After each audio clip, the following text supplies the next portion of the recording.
नमस्कार साथियों, एक बार फिर उपस्थित हैं रीडर्स क्लासेस के यूट्यूब चैनल पर।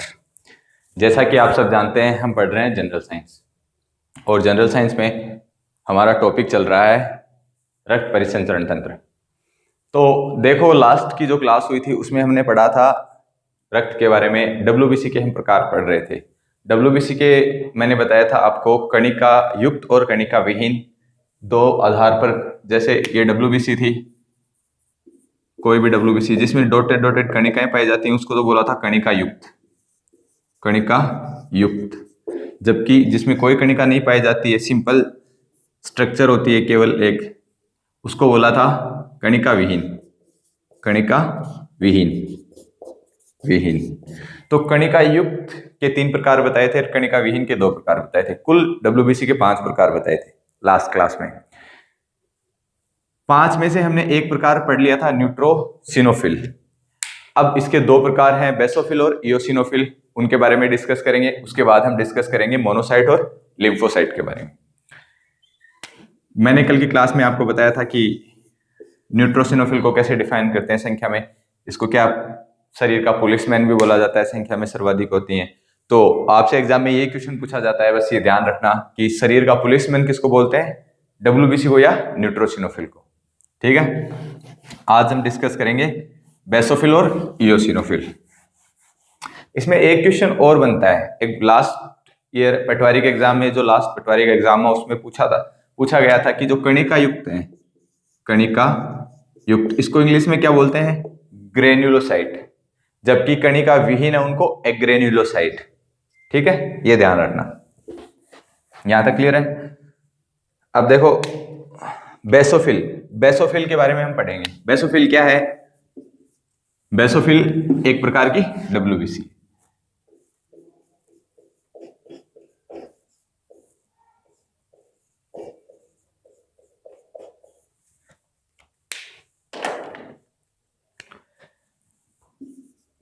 बेसोफिल, इससे रिलेटेड क्या क्वेश्चन बनता है? इससे रिलेटेड क्वेश्चन ये बनता है, आपसे एग्जाम में ये पूछा जाएगा कि निम्न में से जो सबसे कम कोशिकाएं हैं डब्ल्यूबीसी, वो कौन सी पाई जाती है? डब्ल्यूबीसी में सबसे कम पाई जाने वाली जो कोशिका है डब्ल्यूबीसी, वो है बेसोफिल। यह संख्या में सबसे कम पाई जाती है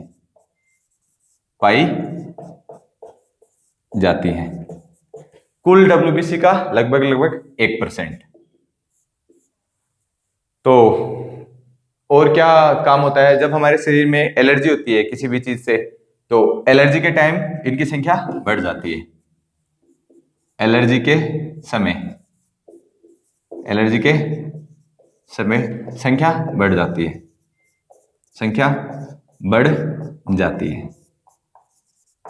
संख्या में सबसे कम जो डब्ल्यूबीसी है वो कौन सी है? बेसोफिल। एक क्वेश्चन सबसे संख्या में सबसे कम का बनता है, एक बनता है आकार में सबसे छोटी और सबसे बड़ी का, वो मोनोसाइट और लिम्फोसाइट होती है, जो हम आगे पढ़ेंगे। ठीक है, इसके बाद जो प्रकार आता है डब्ल्यूबीसी का वो है इयोसिनोफिल। न्यूट्रोफिल अपन ने पढ़ ली है, उसके बाद पढ़ लिए बेसोफिल, अब पढ़ेंगे इयोसिनोफिल।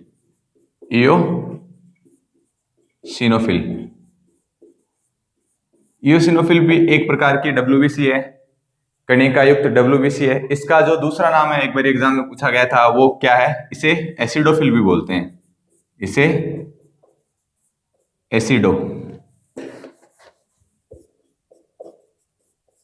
एसिडोफिल भी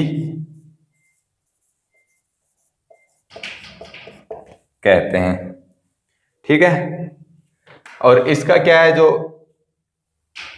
कार्य क्या होता है? इसका कार्य होता है कि जब त्वचा में संक्रमण होता है, कोई परजीवी का संक्रमण होता है, तो उस दौरान या कोई एलर्जी होती है तो ये बढ़ जाती है। ये कब बढ़ती है? त्वचा के संक्रमण, उसके अलावा परजीवी संक्रमण, पैरासाइट जितने भी होते हैं, कीट वगैरह, मच्छर मक्खी, और त्वचा के संक्रमण, एलर्जी के संक्रमण, और परजीवी के संक्रमण के दौरान बढ़ जाती है। परजीवी व एलर्जी के संक्रमण के दौरान बढ़ जाती है, संक्रमण के दौरान बढ़ जाती है।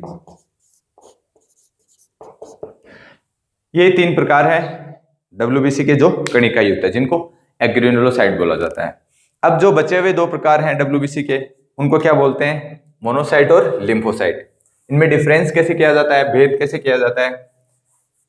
इनमें भेद किया जाता है कणिका की उपस्थिति के आधार पर। अब जो हम प्रकार पढ़ेंगे वो पढ़ेंगे जिनमें कणिकाएं अनुपस्थित होती हैं। वो प्रमुख दो WBC हैं। कौन कौन सी है?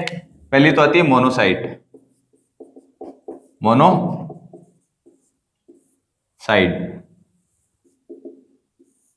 ये आकार में सबसे बड़ी कोशिका, सबसे बड़ी रक्त कणिका है। आकार में सबसे बड़ी रक्त कणिका है। तो आपसे एग्जाम में ये पूछा जाता है कि मनुष्य के शरीर में पाए जाने वाले सबसे बड़ी रक्त कणिकाएं कौन सी? WBC। या फिर नाम पूछा जाएगा कौन सी? Monocyte, lymphocyte, eosinophil, basophil. तो मोनोसाइट सबसे बड़ी रक्त कणिका होती है, ध्यान रखना, ठीक है। यह है सबसे बड़ी, इंपॉर्टेंट करना इसको। यह सबसे बड़ी WBC होती है। वृहद आकार के कारण, बड़े आकार के कारण, वृहद आकार के कारण, वृहद आकार के कारण इसे भक्षक कोशिका,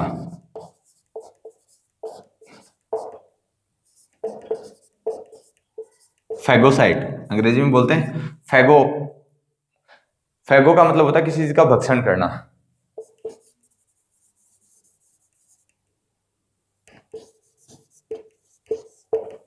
कोशिका भी कहते हैं। देखो जैसे कोई बैक्टीरिया है, कोई भी बैक्टीरिया हमारी बॉडी में प्रवेश करता है, कोई भी जीवाणु, इसका आकार वृहद होता है। कोई भी बैक्टीरिया अगर बॉडी में प्रवेश करता है तो ये उसे अपनी तरफ अट्रैक्ट करती है, लार्ज रिलीज करके।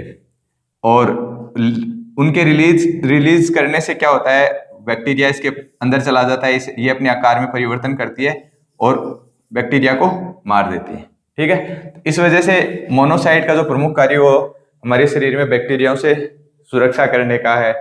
और बड़े आकार के कारण ये क्या है, फैगोसाइट भी से बोला जाता है, भक्षक कोशिका। एग्जाम में आपसे ये पूछा जाता है कि सबसे बड़ी रक्त कणिका कौन सी है, तो याद रखना मोनोसाइट है। मोनोसाइट के बाद जो दूसरा कणिका विहीन WBC का प्रकार है वो है लिम्फोसाइट। बहुत इजी है, ध्यान रखना। लिम्फोसाइट जो होती है वो होती है प्रमुख, सबसे छोटी WBC होती है लिम्फोसाइट, ठीक है, सबसे छोटी WBC होती है। और इसके क्या 2 प्रकार होते हैं,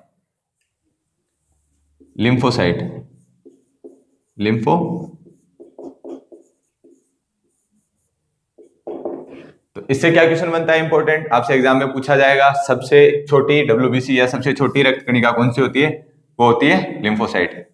यह है आकार में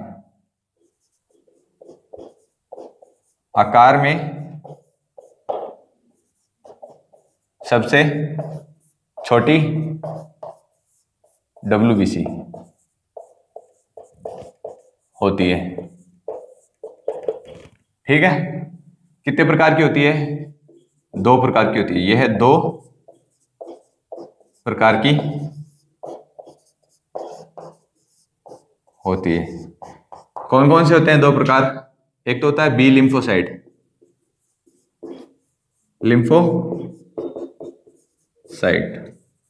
एक होता है टी लिम्फोसाइट।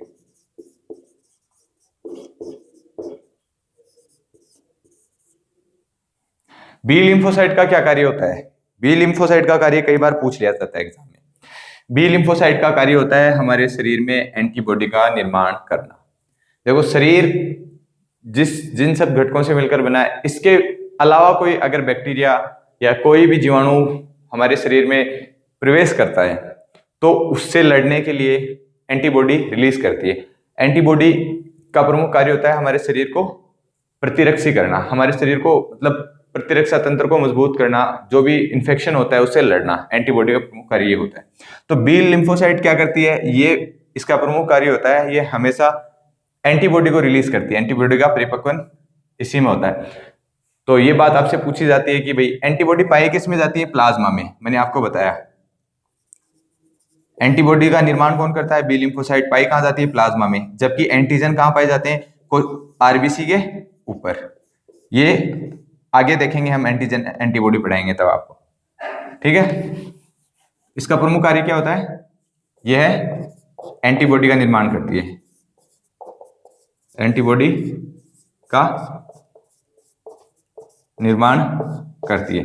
एंटीबॉडी एंटीजन क्या होते हैं ये हम आगे की क्लास में देखेंगे जब हम रक्त समूह पढ़ेंगे।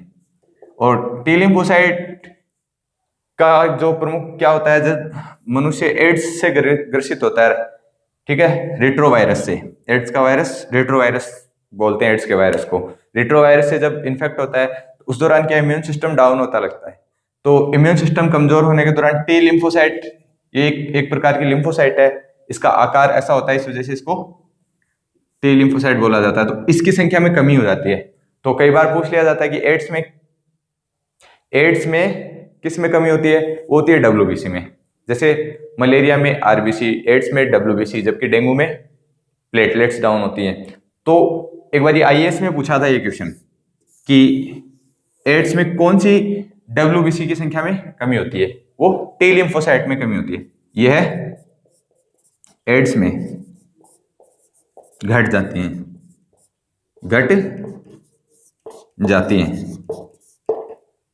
एक और प्रकार की कोशिकाएं होती है हमारे शरीर में, एनके सेल, नेचुरल किलर कोशिकाएं, सेल।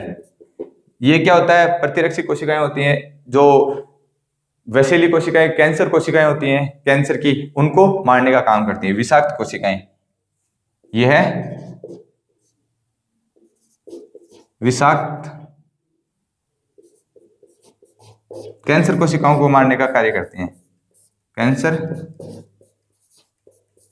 कोशिकाओं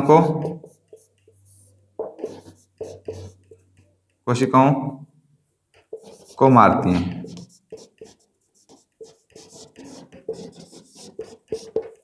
यहां तक क्लियर है। तो ये प्रमुख प्रकार हैं आरबीसी के। कौन कौन सी हैं, डब्ल्यूबीसी के जो प्रमुख प्रकार हैं, 5 प्रकार मैंने आपको बताए, कणिका युक्त और कणिका विहीन। इसमें 3 तो थी, इयोसिनोफिल, एसिडोफिल और इयोसिनोफिल, बेसोफिल और न्यूट्रोसिनोफिल, ये तो थी कणिका युक्त। जबकि मोनोसाइट और लिम्फोसाइट ये हैं कणिका विहीन। तो ये एग्जाम में कई बार पूछ लिया जाता है कि सबसे बड़ी, कई बार हर बार एग्जाम में फेमस क्वेश्चन है कि सबसे बड़ी कोशिका कौन सी है, या फिर डब्ल्यूबीसी होती है, डब्ल्यूबीसी में मोनोसाइट होती है। अब इनके कुछ नाम हैं, कुछ जो प्रमुख, कि जब ये रक्त में उपस्थित हो, एक तो जब डब्ल्यूबीसी के कोशिकाएं, मैंने आपको बताया कि रक्त कणिकाएं, रक्त का जो प्रकार है वो प्लाज्मा और रक्त कणिकाओं से मिलकर रक्त का निर्माण होता है। तो प्लाज्मा 55% पाया जाता है, उसमें क्या 7% क्या पाया जाता है, प्रोटीन, प्लाज्मा प्रोटीन, 92% जल और 1% अन्य पदार्थ, और 45% कोशिकाएं पाई जाती हैं। उसमें लगभग 99% तो कुल रक्त कणिकाओं की आरबीसी पाई जाती है। अब क्या, जब ये रक्त में उपस्थिति के आधार पर इनको अलग अलग नाम से जाना जाता है, साइंटिफिक नाम से, और जब अगर ये रक्त में उपस्थित हो तब इनको अलग नाम से जाना जाता है, और जब उत्तकों में उपस्थित हो तब अलग नाम से जाना जाता है। तो रक्त में उपस्थिति के आधार पर इनके कुछ नाम है स्पेशल। जैसे लिम्फोसाइट को क्या बोला जाता है, लिम्फोसाइट को बोला जाता है प्लाज्मा कोशिका। इसी प्रकार जैसे और क्या है, बेसोफिल को मास्ट कोशिका बोला जाता है। तो वो नाम मैं लिखवा देता हूं, एग्जाम में कई बार पूछ लिए जाते हैं। मास्ट कोशिका का क्या कार्य होता है, जैसे बेसोफिल को क्या बोलते हैं, मास्ट कोशिका बोलते हैं। आपने कभी सोचा, हमारे जब भी हाथ में खुजली होती है तो हम कहीं भी ऐसे खुजाते हैं तो खुजली ऑटोमेटिक क्या होता है, रुक जाती है। ऐसा क्यों होता है? ऐसा इस वजह से होता है कि हमारी स्किन में एक हार्मोन होता है, हिस्टामिन हार्मोन। हिस्टामिन हार्मोन जहां भी हम खुजाते हैं स्किन में, उस जगह से हिस्टामिन हार्मोन निकलता है और उस हिस्टामिन हार्मोन की वजह से वो नेचुरल जो एलर्जी की सेल्स होती हैं उनका विघटन हो जाता है, उनका नाश हो जाता है। इस वजह से वो खुजली रुक जाती है। आपने कभी सुना होगा गोली जो होती है एलर्जी के टाइम, एक फेमस गोली चलती है सेट्रेजिन। सेट्रेजिन में भी क्या होता है, एंटी हिस्टामिन सब्सटेंस होता है, एंटी हिस्टामिन पदार्थ होता है। तो इनको क्या बोला जाता है, अलग अलग नाम से जाना जाता है। कई बार एग्जाम में पूछ लिया जाता है कि रक्त में उपस्थिति के आधार पर न्यूट्रोफिल को, मोनोसाइट को, बेसोफिल को और बी लिम्फोसाइट को क्या क्या बोला जाता है।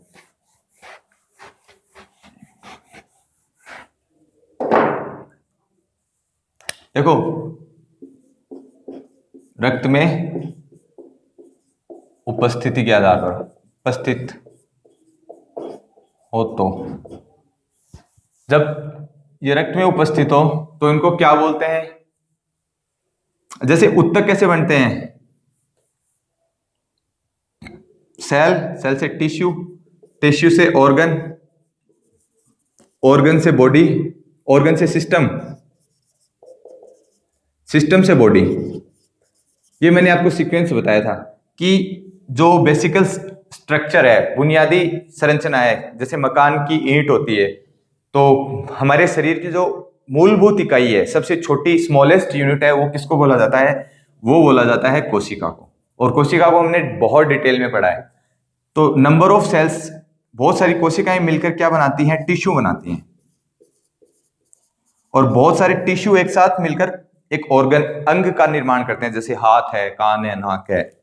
और जैसे अंगों को मिलाया जाए तो तंत्र का निर्माण होता है। जैसे आपको मैं अभी पढ़ा रहा हूं रक्त परिसंचरण तंत्र, रक्त परिसंचरण तंत्र, उसमें क्या क्या है, हृदय है, रक्तवाहिनियां हैं, रक्त हैं, ऐसे तंत्र का निर्माण होता है। आगे की क्लास में हम पढ़ेंगे जैसे तंत्रिका तंत्र, उसके अलावा हम पढ़ेंगे अस्थि तंत्र, कंकाल तंत्र, ठीक है। ऐसे जब ये रक्त में उपस्थित हो तो इनको क्या क्या बोला जाता है। न्यूट्रोफिल, न्यूट्रोफिल को क्या बोलते हैं, न्यूट्रोफिल, न्यूट्रोफिल को बोला जाता है माइक्रोफेज,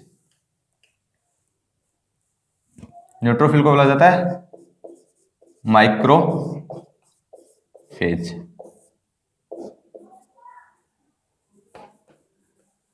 जबकि मोनोसाइट को क्या बोला जाता है, मोनोसाइट, मोनोसाइट को बोला जाता है मैक्रोफेज।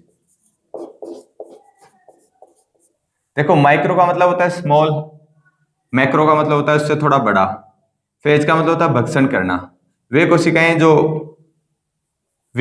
जो बड़े आकार में, इसके कंपैरिजन में बड़े बैक्टीरिया का भक्षण करती है, उनको न्यूट्रोफिल बोला जाता है।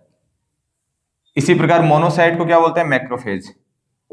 इसके बाद आती है बेसोफिल, बेसोफिल, और बेसोफिल के बाद आती है बी लिम्फोसाइट।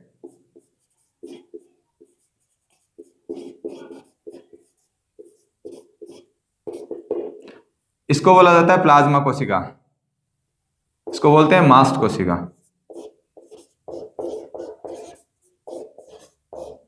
जबकि बी लिम्फोसाइट को बोला जाता है प्लाज्मा कोशिका, प्लाज्मा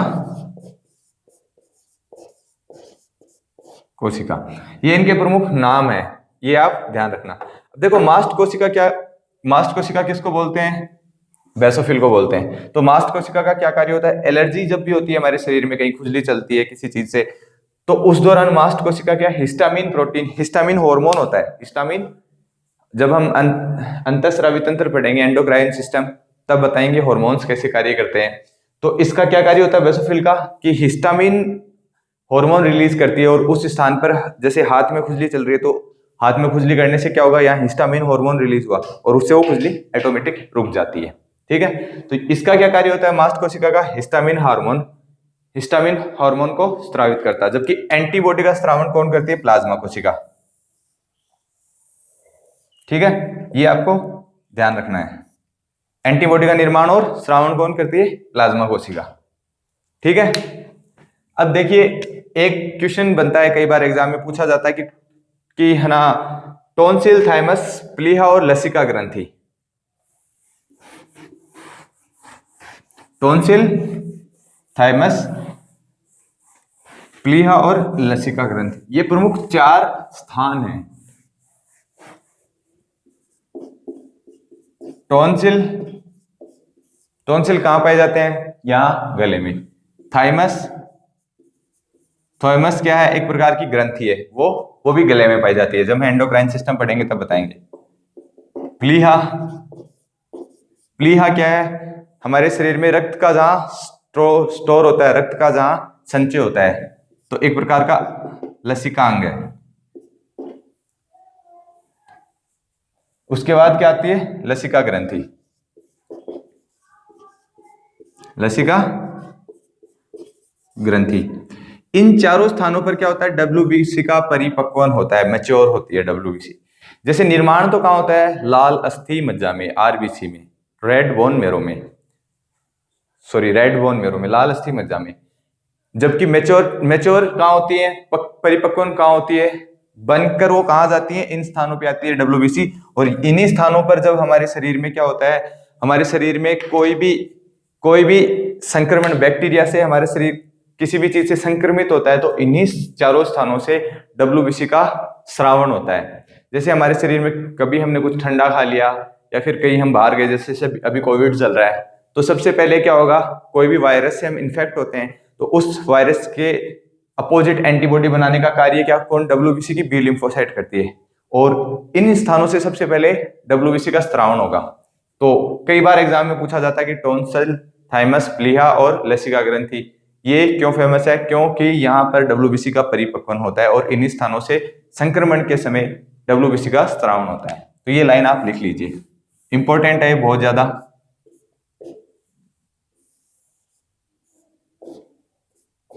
इन स्थानों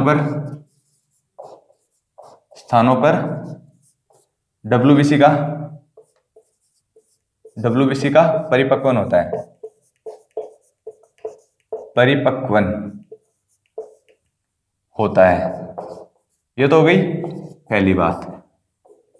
और दूसरी बात, आपसे एग्जाम में ये पूछा जाता है कि संक्रमण के समय डब्ल्यूबीसी का स्रावन कौन से स्थानों से होता है? चारों में से एक स्थान दे दिया जाएगा या चारों में से एक स्थान मिस कर दिया जाएगा और ऐसे दे देंगे, जैसे आपको बोल देंगे अमाशय, लाल अस्थि मज्जा, हटा दिया जाएगा एक स्थान और पूछ दिया जाएगा निम्न में से क्या मिसिंग है। ठीक है, तो संक्रमण के समय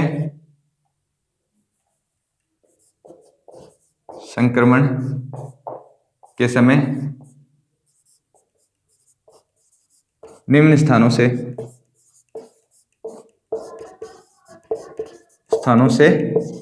क्या होता है? डब्ल्यूबीसी का स्रावन होता है। निम्न स्थानों से डब्ल्यूबीसी का स्रावन होता है। ये बात आप ध्यान रखना, ठीक है। ये देखो रक्त कणिकाओं के प्रकार पूरे होते हैं। इनसे रिलेटेड मैंने जो क्वेश्चंस आपको बताए हैं, एक सारणी आपको बताई थी पहले कि भाई आरबीसी डब्ल्यूबीसी का जीवन काल, कौन से रोग में कमी होती है, कहाँ इनका निर्माण होता है, इनके अन्य नाम क्या क्या हैं, वो मैंने बताए थे। वहां से क्वेश्चन बनने की पूरी संभावना है, रक्त से अगर क्वेश्चन बनता है तो। उसके अलावा मैंने आपको आरबीसी डिटेल में पढ़ाई और आज की जो क्लास है वो डब्ल्यूबीसी के साथ कंप्लीट होती है। अब नेक्स्ट क्लास में हम स्टार्ट करेंगे रक्त परिसंचरण तंत्र का ही अगला भाग है रक्त समूह, कि हमारे शरीर में कैसे रक्त समूह का निर्धारण होता है, कितने प्रकार के रक्त पाए जाते हैं, सर्वदाती सर्वग्राही रक्त कौन कौन सा होता है, और रक्त की खोज किसने की थी, और कैसे रक्त का निर्धारण, कैसे एंटीबॉडी, कहाँ एंटीबॉडी पाई जाती है, कहाँ एंटीजन पाए जाते हैं, इन सब के बारे में हम डिस्कस करेंगे। तो आरबीसी जो रक्त की क्लासेज हैं इनसे पूरी संभावना है क्वेश्चन बनने की, आप इसको अच्छे से देखना। और नेक्स्ट जो क्लास होगी उन 2 क्लासेज में शायद हमारा ब्लड पूरा हो जाएगा, उसके बाद हम स्टार्ट करेंगे नया टॉपिक। आज के लिए इतना ही काफी है, बने रहिए रेडर्स परिवार के साथ। Thank you, good day.